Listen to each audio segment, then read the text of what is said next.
Hello भाई लोग। हाँ हाँ, बहन लोग भी। कैसे हो यार? तो आज हम देखेंगे सारे important dates of cell the unit of life, जो कि हमारा एक इम्पोर्टेंट चैप्टर है। सो फर्स्ट आता है 1665, जब हमारे प्यारे से सेल की हुई थी डिस्कवरी। किसने की थी? सर रॉबर्ट हुक ने। सेकेंड आता है हमारा 1831, जब हमारे न्यूक्लियस की डिस्कवरी हुई थी। सर किसने की थी? रॉबर्ट ब्राउन ने। बाद में आता है हमारा 1838, जब हमारे स्केलेडन साहब ने कहा था, जो एक जर्मन के बॉटनिस्ट है। उन्होंने कहा था कि सारे प्लांट्स बने हैं अलग अलग प्रकार के सेल्स से, एंड वो सेल्स अलग अलग प्रकार के टिश्यूज़ बनाते आगे चल के।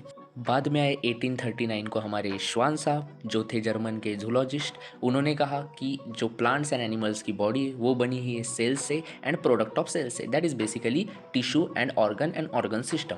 और इन दोनों ने मिलके, दैट इज श्वान एंड स्क्लेडन साहब ने मिलके सेल थ्योरी भी फॉर्मुलेट की थी। बाद में 1855 को आया हमारे रुडोल्फ विर्को साहब, जिन्होंने जो एक ड्रॉबैक था सेल थ्योरी का उसे ठीक किया बाय सेइंग ओमनिस सेलुला ई सेलुला।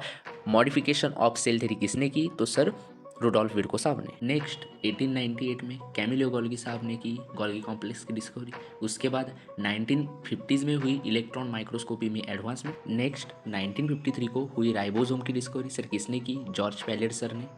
And last but not the list, that is 1970 को सिंगर एंड निकोलसन साहब ने दिया fluid mosaic model, which is a relevant model of the plasma membrane structure.